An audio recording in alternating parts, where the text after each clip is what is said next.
आजचा व्हिडिओ आवडल्यास लाईक व सबस्क्राईब करून आयकॉन बेल दाबून सर्व ग्रुपवर शेअर करायला विसरू नका। आपल्या खिशाला व घराला नफ्याची देणार झालर रंगाच्या दुनियेतील एकच नाव बर्जर पेंट। अधिकृत विक्रेते Hingane major, Berger paint, Kothari heights, Delhi वेशीजवळ, श्रीगोंदा। नमस्कार मित्रांनो, आपण आता आहोत शिरूर तालुक्यातील तांदळी इथे, ज्याला आपण काष्टी तांदळी असं म्हणतो। खरं तर इथे याचं कारणही असं आहे की आता मध्यंतरी आषाढी एकादशीची जी पंढरीची वारी झाली, त्या पंढरीच्या त्या वारीच्या निमित्तानं सोशल मीडियावर किरू नाना खोरे हे चर्चेत आले आणि खरं तर एक वेगळी बाजू त्यांची आपल्या समोर आलेली आहे।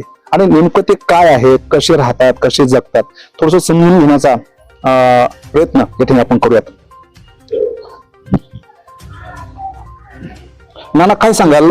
खरं तर तुम्ही आता एकटे राहतात घरामध्ये, नेमकं याचं कारण काय आहे की आपण एकटे राहतात, घरामध्ये कुणीच नाहीये? नाही, मुलं वारली दोन्ही, एक कल्याण वारला ते 10 वर्ष झालं, आणि हे बारका मोठा हे आता दिवाळी झाले, आपले दसरा झाले वारलं गेल्या वर्षी। तसं म्हणजे आपली जी मुलं मयत झाली, नेमकं कारण काय होतं त्याच्यामध्ये? ते एक दारून गेला, एक घरात त्याने फाशी घेतली घरामध्ये, बायको झाली चक्कर। मी आता बघू कोणाक, तर बायको चक्कर झाली, ती पळायची कुंकडी। कोणाची? आमची। ते बी गेले, पोरं गेले। नाही, आपली मिसेस गेली म्हणजे नेमकं काय झालं? ते कावेरी झाली। कावेरी? हा, मी ते त्याला म्हणलं दसऱ्याच्या आधीच, तिने ऐकलं नाही आपण, मी काय करणार, पोटात उतरले खालाच गेली। अच्छा, मला झालती पण मग लवकर गेलो म्हणून बरं झालं, नाही तर आम्ही मरलो असतो। हा, मग गेलो म्हणून बरं झालं, नाहीतर हातपाय गळून जातात, उठता येत नाही, बसता येत नाही, जेवणच जात नाही।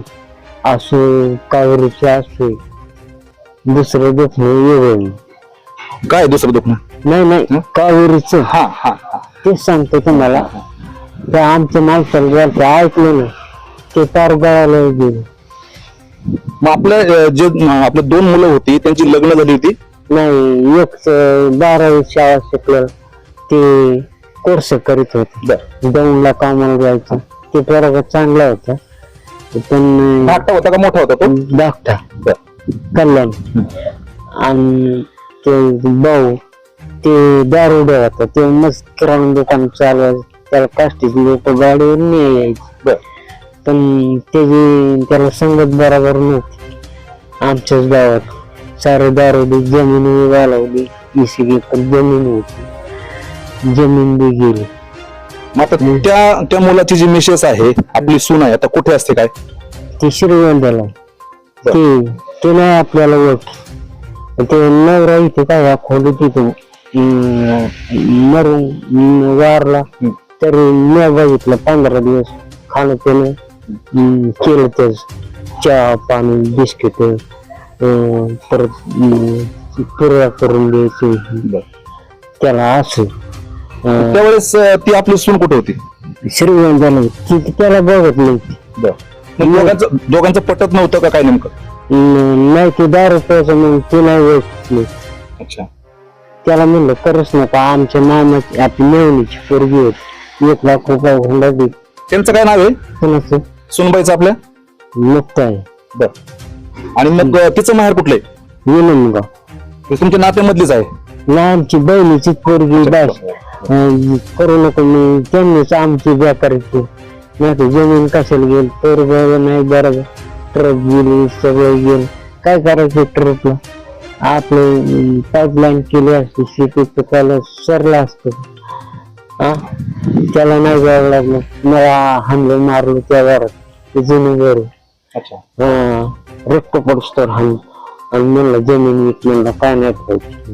कोण कोण कोण म्हटलंय? पोरग आमचा मोठा पोरग, ते गेलं मरून, ते काय ठेवलं होता सांभाळ। आता मी काय करणार, माझे पैसे नाही, ते म्हणलं मला पुण्याला, आता ते 30,000 आता मी कुठून आणायचं? आता माझे पैसे नाही राहिले, सगळं उडावलं। मी काय पोरींची लग्न केली, 2 पोरींची, ते बी गेले मरून एकच राहिली ती आता कुठे आहे मुलगी तुमची? व्यवस्था ती तुमच्या येते जाते? हा येते का तर तुझ्या मनाला वाट. तिला एक पोरगा एक पोरगी, पोरगा 11वीला का 12वीला, पोरगी 15वीला. आलेच लागणार आता बावड्याच्या पोरीचं झालं लग्न, जत्रा झालं आमची. ते चैत्र महिना संपलं, वैशाखात झालं. मला नाही विचारलं ते आमच्या पोराची पोरी, विचारलं सुद्धा ना. मी गेलो पण पण बाबा नाना, आमचं असं म्हणणं आहे, आता तुम्ही वयस्कर आहात, तुम्ही आता थकलेले आहात, हा हातानं स्वयंपाक बनवणं, कपडे धुणं हे आता तुमच्या वयानुसार पुढे आता आपलं होणार नाही. हा त्यामुळे मग सुनेकडे म्हणा किंवा लेकीकडे म्हणा असं काही आपलं राहता येणार नाही का? आता होतं तर करत लस थकलं का आपलं पोरीकडे जायचं, सुनेचं ते नाही बघायचं. ते सून तुम्हाला पाहतच नाही? नाही पोरगी चांगलं, मला साखर दिली, तांदूळ दिले, बाजरी दिली, खा प्यायला दिलं मला. ते म्हणायचं जा आपल्या घरी घेऊन, ते पण मी आणलं होतं. ती बरी, पोरगी बरी, ती नाही जाऊ काय. तो जो व्हिडिओ जो पहिल्यांदा आला होता, आपण वाळवंटामध्ये होता, बसलेला होता, त्यात ताईंनी आपली मुलाखत घेतली होती. त्यांनी तुम्हाला प्रश्न विचारला तर तुम्ही म्हटले होते की मला आता कोणीच नाहीये. नाही हाय हाय पण आता काय मुलगीच राहिली ती सण आहे तर ते काय मला बघत नाही, ते नाही बघत. त्याला त्यांना काय मुलबाळ? एक मुलगा आहे आणि एक मुलगी. ते आता मुलीचं लग्न झालं, 2-4 महिने झालं. म्हणजे तुम्हाला नातू आहे? हा नातं आहे, वारसदार तुमच्या खोरे परिवाराला आहे? हाय. मग आता खरं तर तुमचा नातू तुमचा वारस आहे.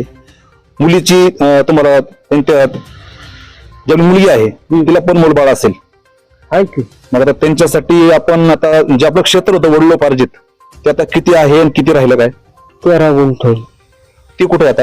गणेगाव रस्त्याला, गणेगाव रस्ता ते गावाच्या वर असा पट्टा आहे, मधून असा रस्ता आहे. इकडे बी आमची जमीन आहे, इकडे बी आमची जमीन, तिथं रान निघते. 13 गुंठ्याचा आपण काय विचार केलाय? कोणाला द्यायचं? सरकार जमा करायचंय की काही सामाजिक संस्थांना द्यायचंय की तुमच्या नातवांना द्यायचंय? काय विचार केला तुम्ही? नाही आपण त्या आपल्याला नाही टिकून द्यायचे, त्या आमचीच बाकीची. आपले पैसे घ्यायचे, आपल्या बँकेत टाकून खाता येईल बसून. नातवांना काय त्यातलं काय देणार का? त्यांना देणार थोडंफार, काय देणार तुम्ही पोरीला द्यावा लागून. आमची तुमचीच मुलगी आहे ना, हा द्यावं लागेल तिला, पण हक्क आहेच की. थोडंफार त्यांना द्यायला, मला ठेवायला. एक घरगुती विषय आहे तुमचा जो आम्हाला समजला की आपण आपली जी सून होती तिला मारहाण करायचा, तिला बरं पाहत नव्हता, अशा काही गोष्टी आमच्या कानावर आल्या, त्या कितपत खऱ्या आहेत? नाही हा आमचं पोरग करायचं त्रास, मला बी ऐकत नस. खरं बरोबर. मग त्याच्यामुळे ते राहत नस. मला सुद्धा त्रास दिला, मी दौंडला राहील. पैसा होतो तर काष्टीची पोरं, तांदळाची पोरं, त्याच्या मागे पैसे होते. तर आता शेवटला पैसे संपला, मग कोण विचारतो? मग कोण नाही. प्यायचं दारू पण कुठं पडायचं, जायचं काम, ह्याला मग भाकर, त्याला मग दुबा ताली खायचं ना आपलं, पडायचं कुठतरी द्यावत नाही. ते मला तुमच्याकडनं एक सल्ला असा हवा आहे की आता खरं तर तुमचं दारूमुळं घराचं नुकसान झालं, मुलगा गेला जो तुमचा मोठा आधार होता, बरोबर, पूर्ण घर तुमचं नादुस म्हणजे वाया गेलं पूर्ण, नाही का, उद्ध्वस्त झालं पूर्ण कुटुंब. तर मग आता जी अशी तरुण मुलं आहेत दारूच्या आहारी गेलेली आहेत, अशा तरुणांना तुम्ही काय सांगाल किंवा तुम्हाला काय वाटतं? नाही त्यांना उलटा म्हणतो पिऊ नका, शरीर नसते. लय दारू जोर ताकद आहे तर स्वस्त, ताकद संपली की तो माणूस नाही टिकत. असं बी दारू सुद्धा चांगली नाही. किंवा आमचं तर तसंच फार सगळं होतं पा त्या खोलीत संडास करायचं, भरून काढलं सगळं, 2 खोली काढली. आपल्या घरात लाईट नव्हती ना, लाईट आता आलेली आहे. त्याच्यामध्ये काय मीटर घेतले का, काय कसं केलं? नाही यायचं मीटर. बरं, आता जोडले, कसं जोडला ते? तिथून खांद्यावरून घेतली. बरं, आमच्या ग्रामपंचायतचं? हा ग्रामपंचायत. आलो काय पैसे का भरता 200 रुपये. पण मी अंधारच होते. आता लाईट आलेली किती वर्ष झाली, 60-70 वर्ष झाली म्हणजे घरात पहिल्यापासून लाईट नव्हतीच. नव्हतीच. ते आमचं ते मेलेलं पोरांनी त्यांनी आकडून लाईट घेतली. आकडून ते वार म्हणे याचा कापून टाकायचं. ती इथं पोरं 10-12 ती घेतली होती 9,000.